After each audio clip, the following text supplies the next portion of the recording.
ಸುಬ್ರಹ್ಮಣ್ಯ ಆಡಳಿತ ಮಂಡಳಿಗೆ ಈಗ ಮಾಜಿ ರೌಡಿ ಶೀಟರ್ ಎಂಟ್ರಿ ಆಗಿದ್ದಾನೆ ಅನ್ನೋದ್ರ ಡೀಟೇಲ್ಸ್ ಸದ್ಯ ಸಿಗ್ತಾ ಇದೆ. ಇದು ದೊಡ್ಡ ಮಟ್ಟದ ಆಕ್ರೋಶಕ್ಕೆ ಕಾರಣ ಆಗ್ತಾ ಇರೋದು. ಕಾರಣ ಇಷ್ಟೇ, ಅದೇ ಶ್ರೀ ಕುಕ್ಕೆ ಸುಬ್ರಹ್ಮಣ್ಯದ ಅಧ್ಯಕ್ಷನಾಗಿ ಮಾಜಿ ರೌಡಿ ಶೀಟರ್ನನ್ನ ಆಯ್ಕೆ ಮಾಡಲಾಗಿದೆಯಂತೆ. ದೇಗುಲ ಮಂಡಳಿಗೆ ವಂಚನೆ ಮಾಡಿ ಜೈಲು ಪಾಲಾಗಿದ್ದವನಿಗೆ ಈಗ ಮತ್ತೆ ಪಟ್ಟ ಕಟ್ಟಲಾಗಿದೆ. ಹಾಗಾಗಿ ಇದು ಆಕ್ರೋಶಕ್ಕೆ ಕಾರಣ ಆಗಿರುವಂತಹ ವಿಚಾರ. ಮಾಜಿ ರೌಡಿ ಶೀಟರ್ಗೆ ಶಿಫಾರಸು ಮಾಡಿದ್ದ ಸಚಿವ ದಿನೇಶ್ ಗುಂಡೂರಾವ್ ಕಾಂಗ್ರೆಸ್ ಮುಖಂಡ ಹರೀಶ್ ಇಂಜಾಡ್ಗೆ ಗುಂಡೂರಾವ್ ಅವರು ಶಿಫಾರಸು ಮಾಡಿದ್ದಾರಂತೆ. ಹರೀಶ್ಗೆ ಕುಕ್ಕೆ ವ್ಯವಸ್ಥಾಪನಾ ಮಂಡಳಿಯ ಆಡಳಿತ ಮಂಡಳಿಯ ಅಧ್ಯಕ್ಷ ಪಟ್ಟವನ್ನ ಕಟ್ಟಲಾಗಿದೆ. ಸಂಸ್ಥೆಯ ಹಿತಾಸಕ್ತಿಯ ವಿರುದ್ಧ ಇದ್ದವರಿಗೆ ಯಾಕೆ ಪಟ್ಟ ಕಟ್ಟಲಾಯಿತು ಅನ್ನೋದೇ ಸದ್ಯ ಇರುವಂತಹ ಪ್ರಶ್ನೆ. ನಿಯಮ ಮೀರಿ ಆಯ್ಕೆ ಮಾಡಿಕೊಂಡಿದ್ದಕ್ಕೆ ಈಗ ವಿರೋಧ ವ್ಯಕ್ತವಾಗ್ತಾ ಇದೆ. ನಕಲಿ ಚೆಕ್ ನೀಡಿ ಹಣ್ಣು ಕಾಯಿ ವಿಚಾರಕ್ಕೆ ಸಂಬಂಧಪಟ್ಟಂತೆ, ಆ ಟೆಂಡರ್ ವಿಚಾರಕ್ಕೆ ಸಂಬಂಧಪಟ್ಟಂತೆ ಅತಿ ದೊಡ್ಡ ಮೋಸ ಮಾಡಿದ್ದಂತಹ ಹರೀಶ್ ಇಂಜಾಡಿ ಆತನಿಗೆ ಮತ್ತೊಮ್ಮೆ ಪಟ್ಟ ಕಟ್ಟಲಾಯಿತು, ನಿಯಮ ಮೀರಿ ಆತನನ್ನ ಆಯ್ಕೆ ಮಾಡಲಾಯಿತು ಅನ್ನೋದು ಈಗ ಆಕ್ರೋಶಕ್ಕೆ ಕಾರಣ ಆಗಿರುವಂತಹ ವಿಚಾರ. ಬಟ್ ನೋಡಿ, ಸಚಿವ ದಿನೇಶ್ ಗುಂಡೂರಾವ್ ಅವರೇ ಶಿಫಾರಸು ಮಾಡಿದ್ದಾರಂತೆ. ಇದು ವಿಪರ್ಯಾಸದ ಸಂಗತಿ.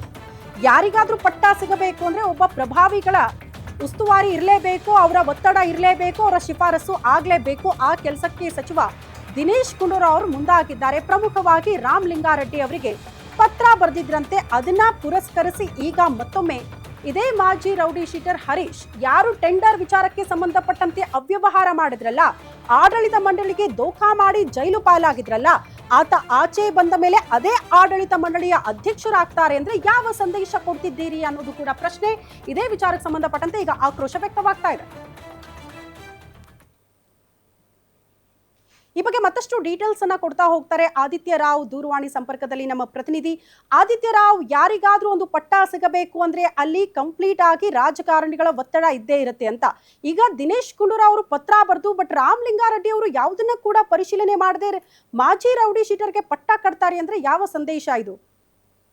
ಯಶ್ವತಿ, ಈಗಾಗಲೇ ಈ ದಕ್ಷಿಣ ಕನ್ನಡ ಜಿಲ್ಲೆಯ ಕಡಬ ತಾಲೂಕಿನ ಕುಕ್ಕೆ ಸುಬ್ರಹ್ಮಣ್ಯ ಅಂದ್ರೆ ಇದು ರಾಜ್ಯ ಸೇರಿದಂತೆ ಹೊರ ರಾಜ್ಯದಲ್ಲೂ ಪ್ರಸಿದ್ಧ ಪಡೆದಂತಹ ದೇವಸ್ಥಾನವಾಗಿದೆ. ಈ ದೇವಸ್ಥಾನದ ಅಧ್ಯಕ್ಷ ಸ್ಥಾನವನ್ನು ಈಗ ಒಂದು ಮಾಜಿ ರೌಡಿ ಶೀಟರ್ಗೆ ಉಸ್ತುವಾರಿಯನ್ನು ವಹಿಸಿಕೊಂಡಿರುವಂತದ್ದು. ಈ ಆಯ್ಕೆ ಪ್ರಕ್ರಿಯೆ ಸಂಪೂರ್ಣವಾಗಿ ನಿನ್ನೆ ನಡೆದಿರುವಂತದ್ದು. ಇದೀಗ ಇದಕ್ಕೆ ಗುಂಡೂರಾವ್ ಅವರು ಅಂದ್ರೆ ಉಸ್ತುವಾರಿ ಸಚಿವರಾದಂತಹ ಗುಂಡೂರಾವ್ ಅವರು ರಾಮಲಿಂಗಾರೆಡ್ಡಿ ಅವರಿಗೆ ಶಿಫಾರಸನ್ನು ಮಾಡಿದ್ರು. ಈ ಶಿಫಾರಸನ್ನು ಈ ಬಳಿಕ ಇದನ್ನು ಆಯ್ಕೆ ಪ್ರಕ್ರಿಯೆ ಕೂಡ ಆಗಿತ್ತು. ಬಳಿಕ ಇವರನ್ನು ಅಂದ್ರೆ ಮಾಜಿ ರೌಡಿ ಶೀಟರ್ ಇದ್ದಾರೆ, ಇವರನ್ನು ಆಯ್ಕೆ ಕೂಡ ಮಾಡಲಾಗಿತ್ತು. ಈ ಆರೋಪ ಈಗ ಸಾರ್ವಜನಿಕ ವಲಯದಲ್ಲೂ ಕೂಡ ಕೇಳಿ ಬರ್ತಿದೆ. ಅಂದ್ರೆ ಈ ಹಿಂದೆ ಇವರನ್ನು ಆಯ್ಕೆ ಮಾಡಬಾರ್ದು ಅಂತ ಹೇಳುವಂತ ವಿಚಾರದಲ್ಲಿ ಸಾಕಷ್ಟು ಜನ ಸ್ಥಳೀಯರಾಗಿರ್ಬೋದು, ದೇವಸ್ಥಾನಕ್ಕೆ ಸಂಬಂಧಪಟ್ಟವರಾಗಿರ್ಬೋದು, ಎಲ್ಲರೂ ಕೂಡ ಹೋರಾಟವನ್ನು ಮತ್ತು ಪ್ರತಿಭಟನೆಯನ್ನು ಕೂಡ ಮಾಡಿದ್ರು. ಯಾಕಂದ್ರೆ ಇವರು ಮರಳು ಹಗರಣ ಆಗಿರ್ಬೋದು, ಮರದ ಹಗರಣ ಆಗಿರ್ಬೋದು, ಇನ್ನಿತರ ಹಗರಣಗಳಲ್ಲಿ ಜೊತೆಗೆ ದೇವಸ್ಥಾನದ ಹಗರಣ ಚೆಕ್ ಬುಕ್ಕಿನ ಅಂದ್ರೆ ಬ್ಲಾಂಕ್ ಚೆಕ್ ಕೊಡುವಂತಹ ಹಗರಣದಲ್ಲೂ ಕೂಡ ಸಿಕ್ಕಿ ಹಾಕಿಕೊಂಡಂತವರು. ಅವರಿಗೂ ಅಧ್ಯಕ್ಷ ಸ್ಥಾನ ಸಿಗಬಾರ್ದು, ಈ ಶಿಫಾರಸನ್ನು ರದ್ದುಗೊಳಿಸಬೇಕು ಅಂತ ಹೇಳುವಂತ ಮಾತುಗಳು ಮತ್ತು ಮನವಿ ಕೂಡ ಮಾಡಿದ್ರು. ಈ ಹಿನ್ನೆಲೆಯಲ್ಲಿ ಈಗ ಇವರನ್ನೇ ಆಯ್ಕೆ ಮಾಡಿದಂತದ್ದು ವಿಪರ್ಯಾಸವಾಗಿದೆ. ಯಾಕಂದ್ರೆ ಒಬ್ಬ ರೌಡಿ ಶೀಟರ್ ಆದವನಿಗೆ ಯಾವುದೇ ಸ್ಥಾನಮಾನ ಕೊಡಬಾರ್ದು ಅಂತ ಹೇಳುವಂತಹ ಕಾಯ್ದೆ ಸಮೇತ ಇದೆ. ಇದನ್ನು ಮೇಲೆ ಹಾಕಿ ಇವರಿಗೆ ಕೊಟ್ಟಿರುವಂತದ್ದು ಈಗ ಬಾರಿ ಆಕ್ರೋಶಕ್ಕೆ ಕಾರಣ ಆಗಿದೆ. ಗಮನಿಸೋಣ, ಈಗ ನಿಯಮ ಮೀರಿ ಅಧ್ಯಕ್ಷ ಪಟ್ಟ ಕೊಟ್ಟಿದ್ದಾರೆ ಅಂದ್ರೆ ಇದನ್ನ ಹೇಗೆ ಸರಿ ಮಾಡ್ತಾರೆ? ರಾಮಲಿಂಗಾರೆಡ್ಡಿ ಅವರೇ ಸರಿ ಮಾಡ್ತಾರೆ, ಕಾದ್ ನೋಡೋಣ.